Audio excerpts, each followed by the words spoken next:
Welcome to If Not for God, stories of hopelessness that turn to hope. Here is your host, Mike Zwick. Good morning and welcome to If Not for God with Mike Zwick. So today's show, Mike, you want to talk about sales. Interestingly, it's kind of your life's work, but what that looks like from a kingdom standpoint. That's right. We were just talking about this before. There are plenty of people in the secular world who teach salespeople how to sell and how to improve their business and stuff like that. But there's not a lot of people, I think, who look at it from a Christian perspective. I guess if not necessarily just trying to sell something, but I figured maybe This may help some people out there because not everybody who listens to the show is just a pastor or a missionary or something like that. A lot of us just get up and go to work each day. And pastors in their own way are salesmen. Absolutely. They're conveying a message. As a matter of fact, I one time used to hire car salesmen all the time. Okay. And it was my experience that if you could find pastors that were looking for work outside of they were awesome. Mm-hmm. Because they certainly had the ability to listen, which is huge in sales, and then try to help somebody, which is number two, like critically important in sales. And hopefully they weren't manipulating people that was trying to help them. Yeah, I mean that's you're absolutely right. I mean we were just talking about this a few minutes ago, Robby, that you can kind of figure out how to sell and how to ask the right questions and how to act empathetic and listen and control the conversation. And you could be selling snake oil and you could probably do pretty well with that. That is not our mission, is to teach people how to sell snake oil. Our mission is to teach people how to sell a good product at a reasonable price and to put the other person first. If you're a salesperson and if you're just looking to see what's in it for me, not only do I think you're not doing the client a service, I don't think you're going to do as well yourself as you could. The most successful salespeople that I know of are people who genuinely have the other person's interest at heart. I was actually sitting down with a guy named Todd Harrison last night, who's actually a sponsor on our show. And Todd was in the ministry for 20 years, and he worked with campuses, with students at campuses over at NC State University. And one of the things that he said was a lot of what I've learned in sales. Now he's a realtor. I've used him myself. And he's a great guy. I trust him and all of that. But one of the things that he says is a lot of what I've learned when I was doing ministry actually helped me in sales. Have you seen that too, Robby? Or yeah, it's exactly the same thing. Is a pastor, somebody that is out there with the public, right? And trying to help people is kind of what the goal is supposed to be. The interesting thing is unfortunately, when you tag car salesman next to your name, the immediate reaction is like, you're just slightly above a lawyer. I don't know exactly how that goes. But, and so you actually have to even be better at winning people's trust, which only comes from sincerity, unless you are, there are some people out there that can win trust that are, don't have good motives. But again, the easy way is just to simply, from my standpoint, listen to the person that you have an opportunity to serve, and then do in fact try to serve them. Okay.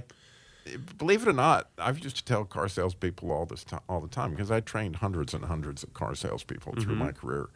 Is that look, if you can just simply find the car that the person really wants, the rest will be easy. So you're actually like number one on your hit parade when you go out there to help somebody is try to figure out what car does this person want, right? And if they want a red one, make sure you get it red. If you know that they want this, and this, listen carefully because they will tell you what they want. And if you can actually get that car for them, a big part of the mission is accomplished, and you'll be extremely successful.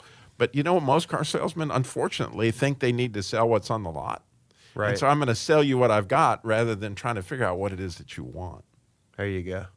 And I was actually talking to Todd Harrison last night, and he said there's a lot of salespeople who have commission breath.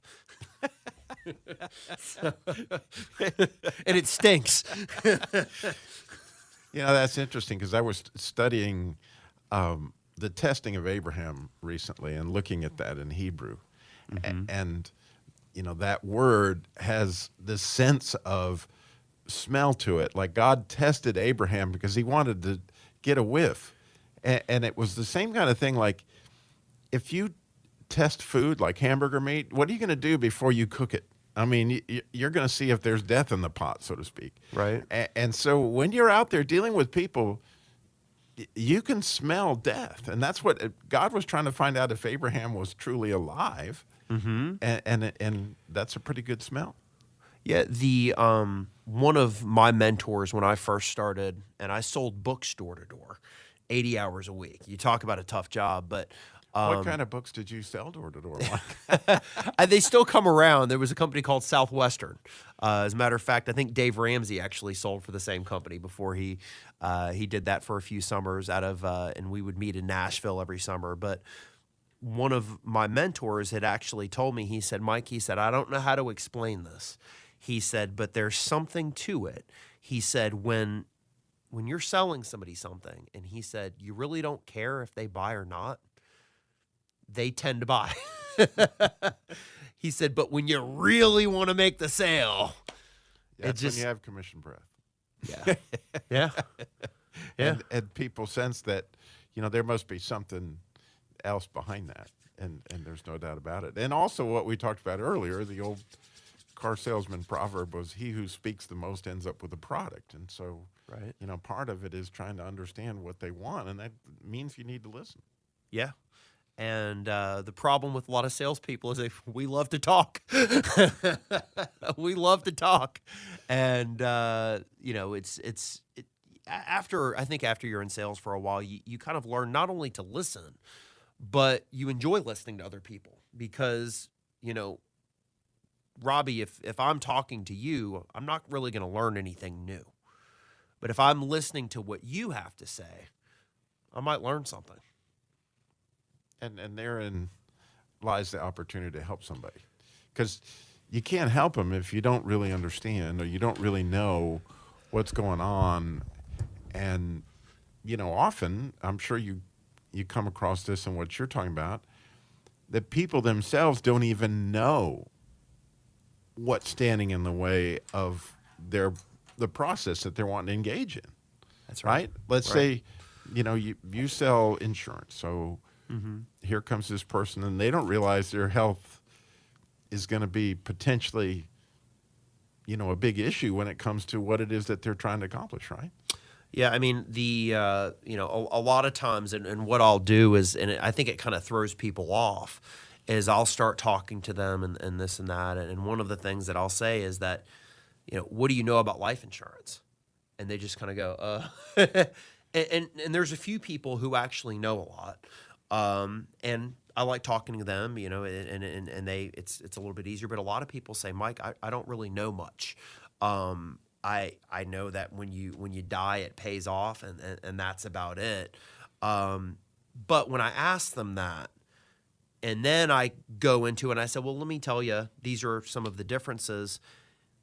If I ask them first, what do you know about it? And they say, hey, I don't know much, then they're more likely to listen. But if I just go in there and start rattling off all these facts, then they could care less. It's just funny. So. Right. Well, the thing about talking to somebody is you trying to figure out what is of interest to them, where would they benefit, right? And so the questions that you ask is, what do you know about life insurance? Is asking, and often I imagine that they're going to share something that shows some interest somewhere, like right. And what I do is I've bought leads for years. So a lot of times the people that I talk to, there's some interest in life insurance. So when I get there, it's not as hard, but it's not like they're sitting there with a pen in one hand and a checkbook in the other. And you've probably seen that too, because I mean, if somebody walks onto a car lot, I mean, there's obviously some interest, but there's also some sales resistance as well, right?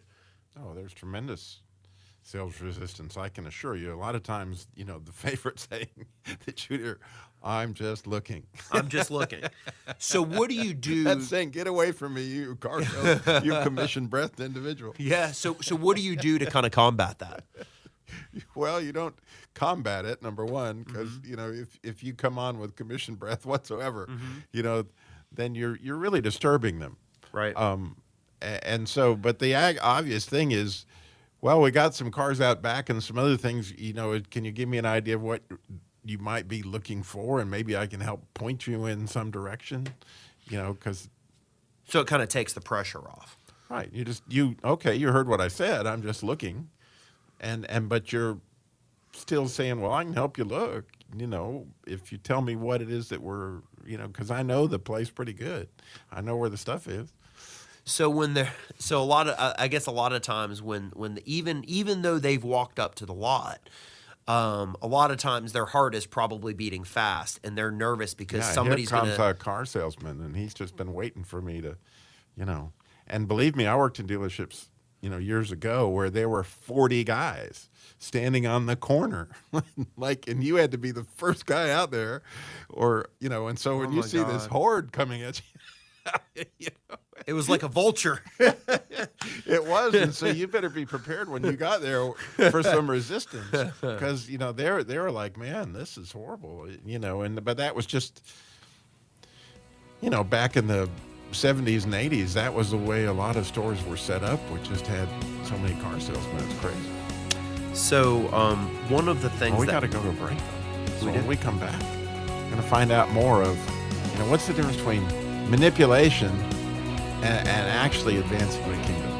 So more on If Not for God.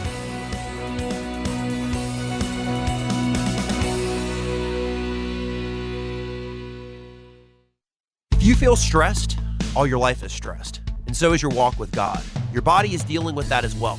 My friend Hal Cooper's calling is in dealing with stress as a licensed massage therapist. I call him Super Cooper. Super Cooper is all about helping you relieve stress. If you're in the Raleigh-Durham Chapel Hill area, call Super Cooper, licensed massage therapist, at 919-240-8367. That's 919-240-8367. License number 5615.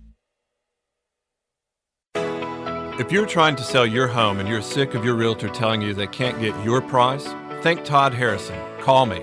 To sell your house for more money in less time and with no hassles, call 919-274-5532. Hi, this is Todd Harrison, and this is a great time to find out what your house is worth. Call me at 919-274-5532. Together we can sell your house for more money in less time and with no hassles. The Todd Harrison team is affiliated with Keller Williams Realty.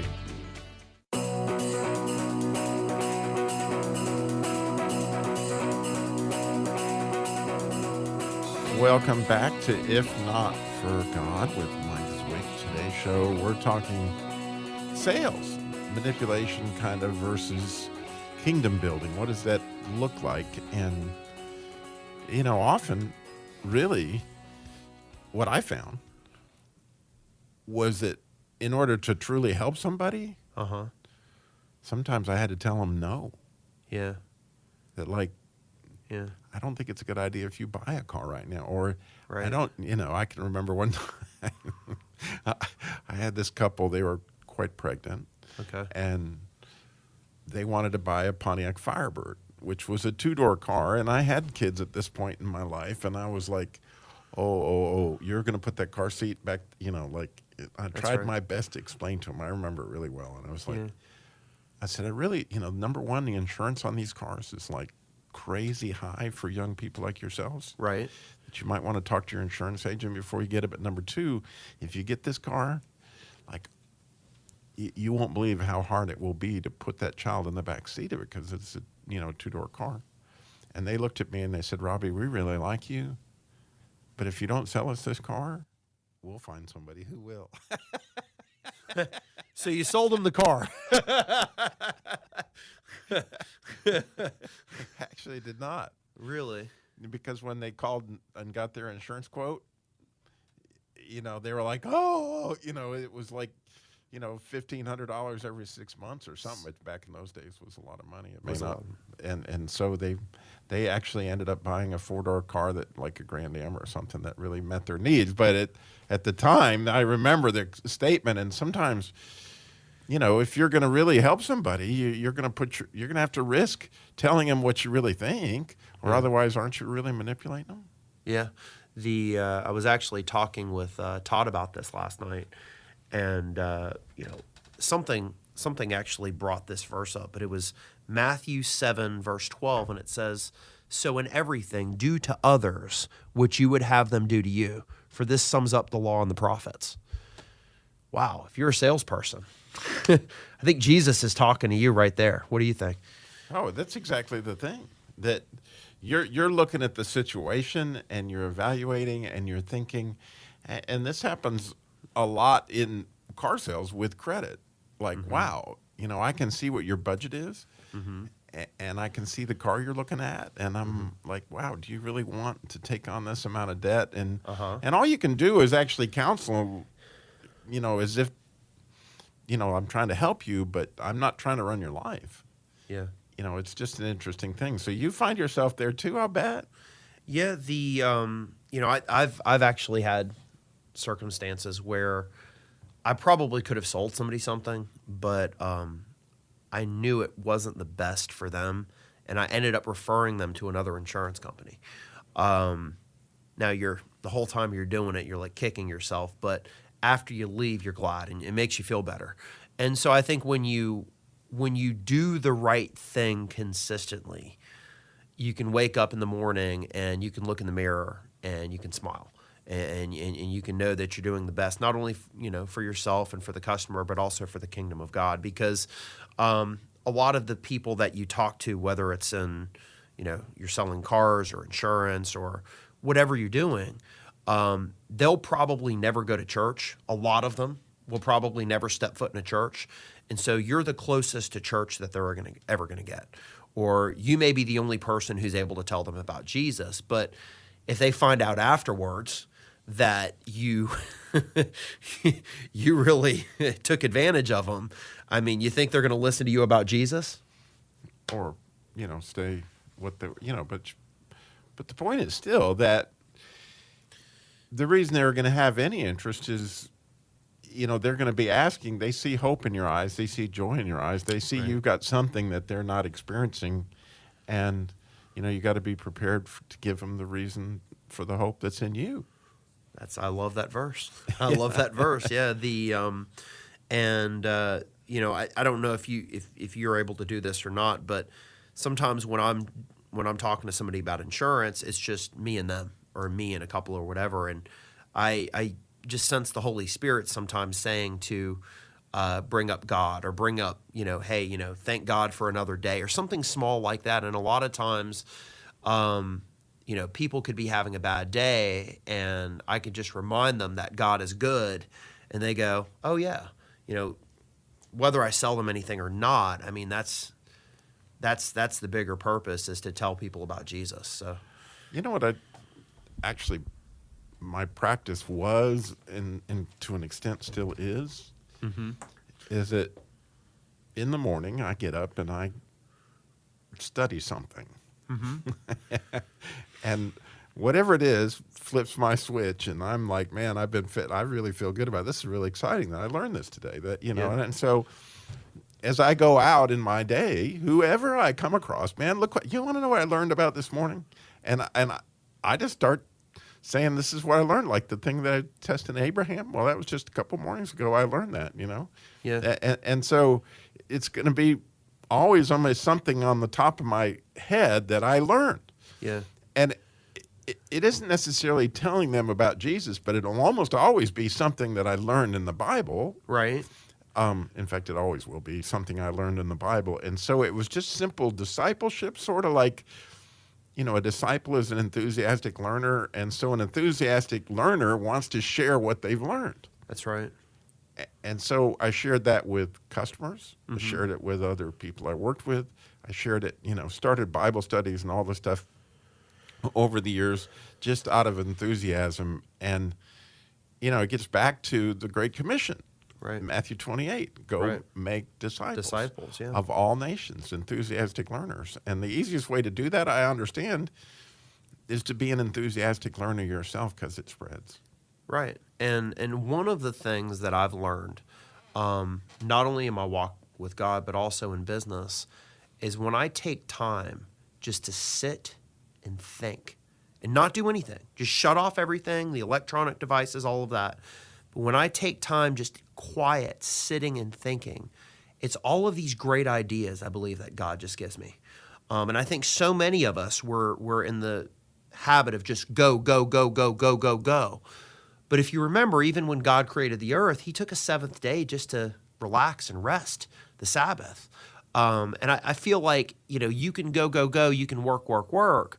But I feel like whether you're in sales or not, if you don't take some time to just be quiet and to listen to God, I feel like you're really missing out on a lot.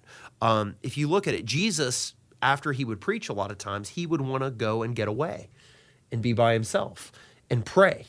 Or just I guess to take time. He went to the desert for 40 days. So do you, Robby, you're saying you take time just to be quiet as well, or?